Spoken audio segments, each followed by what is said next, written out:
Welcome to another episode of the Sports Business Leaders Podcast. My name is Justin Tichenell, and I'm here with Jack Hally. Thanks for coming on, Jack. Thanks, guys. It's great to be here. Absolutely, we're excited. So, to get started, Jack is the digital marketing manager at 76 Capital. And for those of you who don't know, if you're in Philly, I'm sure most of you do know, 76 Capital is an investment firm led by managing partners Wayne Kimmel and Chad Stender.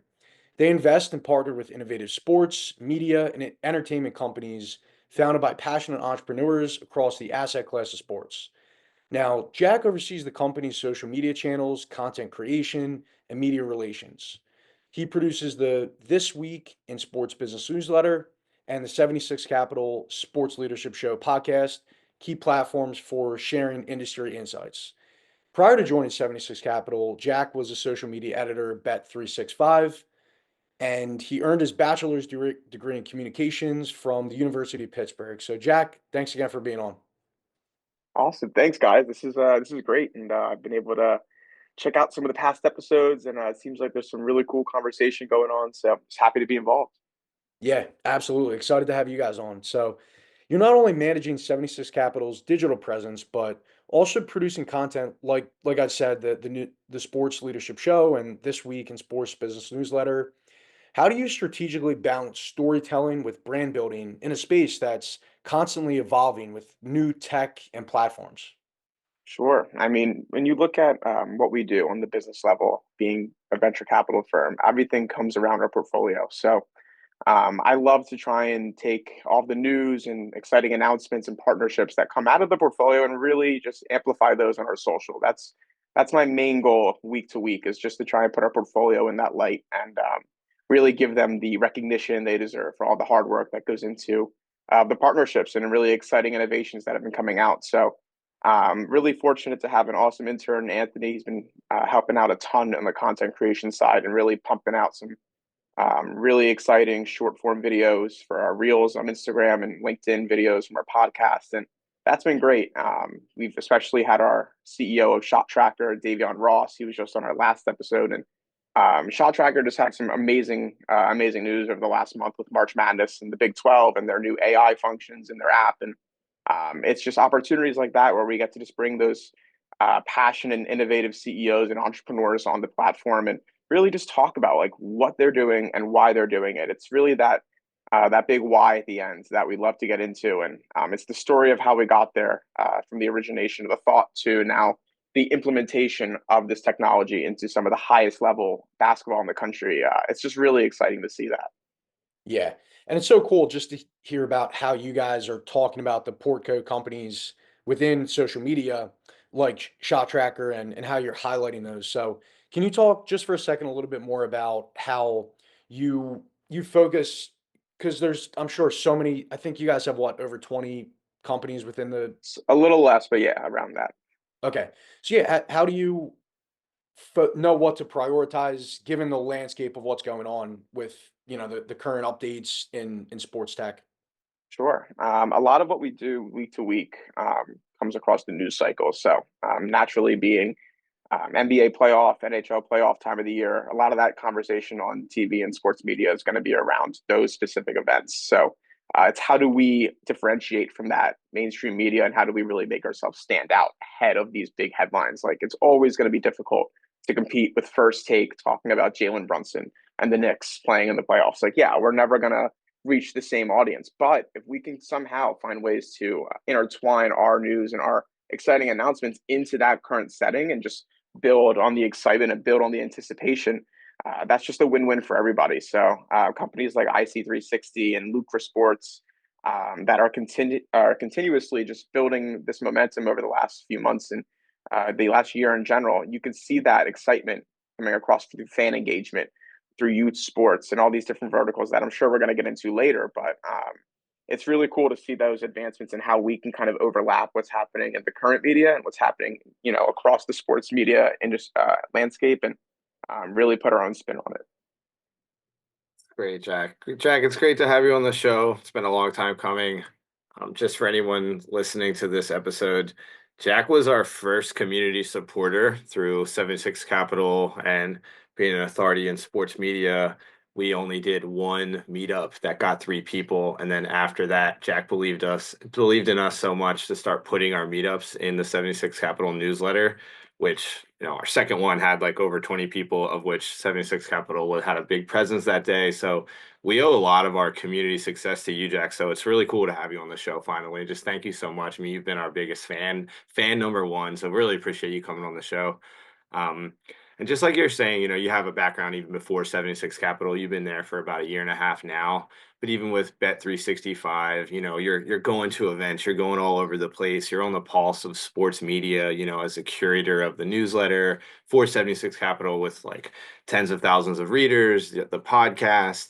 And then you're in it from like the inside of 76 Capital and the deal flow. Like you see a lot from all capacities, right? So we're really curious, like what trends in sports, trends in digital media around sports excites you, especially around, fan engagement and some of the things that I know your group pays attention to, some of the things that you're excited about. Let us know about some of your thoughts there. Sure. Obviously, fan engagement's a big one. You can go down the line of the different opportunities within fan engagement because that just in general can be a 5 hour conversation. I could do this all day. But if you're being more specific, if you want to get down to it, I mentioned Lucra earlier, but what they're doing in terms of bringing that user experience, the fan engagement side of things around those non-traditional entities, such as like a Dave and Buster's, a 5 Iron Golf, a Putt Shack, and things like that. I mean, this is the future happening at our fingertips. Like I can walk into Lucra and their office in New York and be like, guys, like what's going on? And they could give me the craziest list of like all these different entertainment venues that are just like craving for the opportunity to bring more people in. And how can we do that? Is it virtually? Is it through marketing? And their answer happens to be fan engagement. And that's you go to Dave and Buster's and Jake and I were playing Papa Shot. We can wager between each other. Like, do you want a beer? Do you want a burger? Credits, tickets, whatever you want. I mean, it's that customizable experience that every individual person is going to be able to get regardless of where they are across that industry. And aside from fan engagement, youth sports is a really exciting vertical. I don't like to call it a trend necessarily because youth sports has been around obviously forever, but it's that professionalization of youth sports and amateur sports in general that really get me excited. I was, at one point in my life, an aspiring youth athlete trying to win a Stanley Cup one day and just trying to do whatever I could in my free time to better myself, whether that's just playing on my driveway, going with friends somewhere, just doing whatever I can to improve myself. And what the kids have these days is just night and day to 10, 15 years ago. And it goes back to one of our portfolio companies, Diamond Kinetics, who released the first ever smart baseball bat with Marucci. And you get all of your analytics and data from your swing, from the power to the spin rate to your grip on the bat. Like everything you need tells you exactly how to be Bryce Harper. And you can just imagine how far that can go. It's a really exciting opportunity to be involved from this level as well in the marketing side to be able to, like, again, tell that story and really put our own spin on what we think the future of sports media entertainment looks like. Yeah, Yeah. just in response to that, real quick. I mean, fan engagement is a fascinating industry where just like even some of your porcos have good examples, but I'm blown away by all of the applications for it. And the boom within youth sports is insane. I mean, we see it at our events. If we had to focus on the biggest niche, it's generally youth sports. And I think it has like all of the aspects within the whole sports boom. It has all the tech, the stats, video, data, analytics. It has all the facilities aspects, the team management stuff. Basically everything outside of betting is kind of nestled within youth sports too. Even NIL stuff is starting to trickle down and like cross that gap. So it's really cool that you guys are seeing that too. So awesome, Jack. Definitely. I mean, across the board, it's a really exciting time to be a youth athlete. There's so much opportunity to market yourself in general, regardless of NIL. Just that individual influencer type, where hey, I'm 12 years old. I'm on a travel baseball team, going place to place every weekend in the summer, and I just want people to know my name. I want them to see me play with my teammates and what I'm all about in terms of leadership and what I bring to a team. So it starts at a very early age now, and um, the kids know. The kids are very much a part of that industry, and other companies like Play by Play Sports Broadcasting Camps.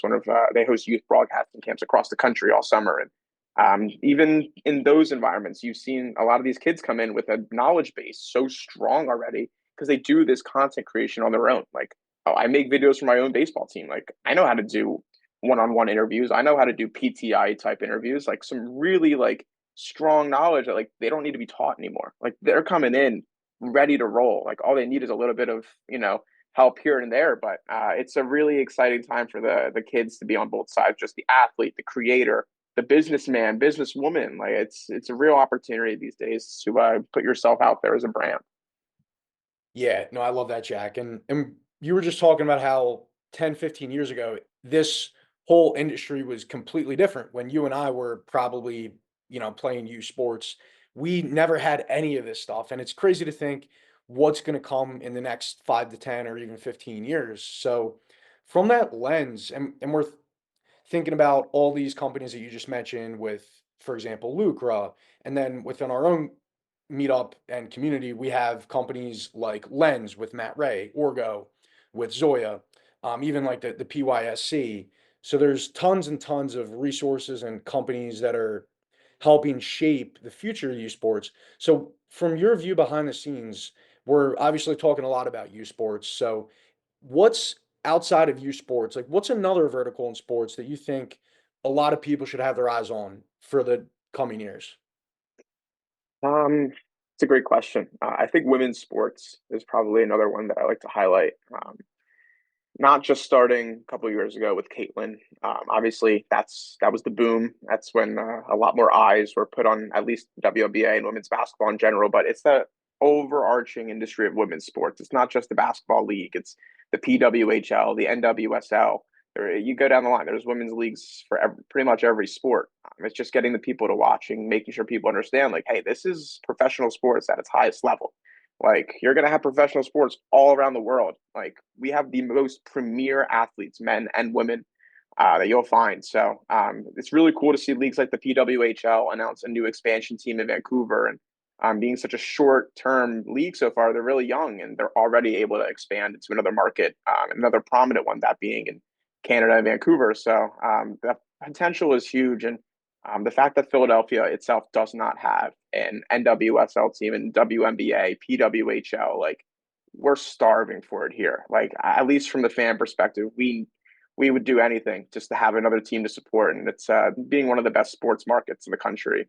You kind of can't miss any kind of event that happens in Center City or in the sports complex. So it'd be really cool to see more expansion across those lines here, and different verticals along women's sports through the youth and amateur leagues as well.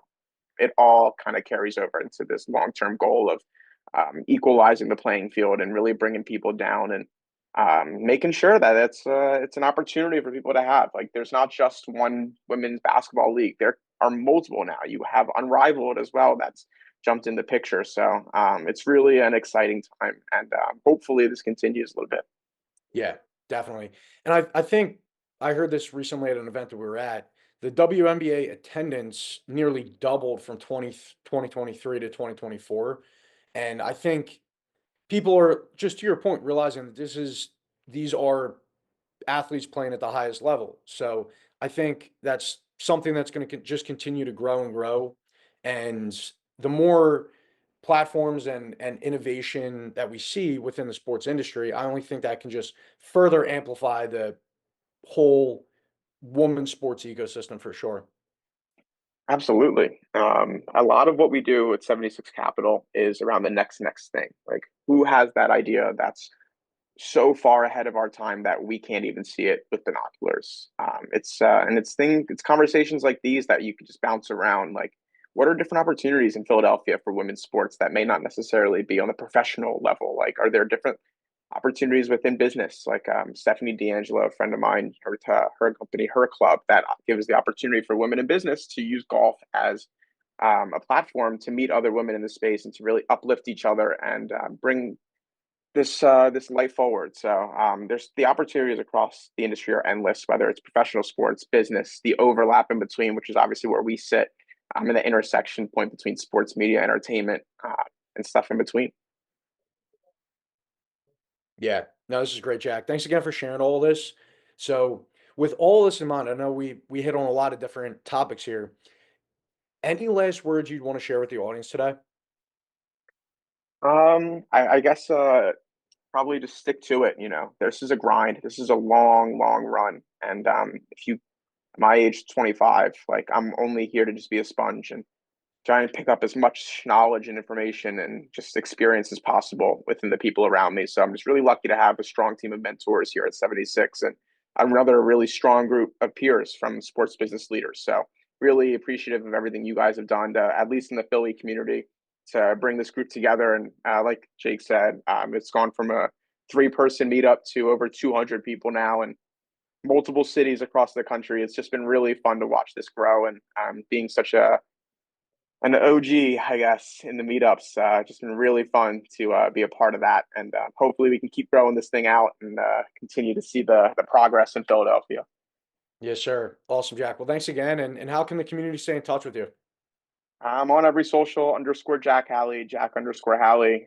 Hit me anywhere there on social media. Obviously, I'm our 76 Capital external, so anything spelled out 76 Capital. That's our at on all of our social platforms. So if you have an idea, if you have a conversation you want to be had, please happy to have it. And I love just hearing the newest ideas. So please let us know if there's anything we can do to help you guys at SPL as well. And look forward to the next meetup. Yes, sir. Jack, Awesome. thank you so Thanks again. much.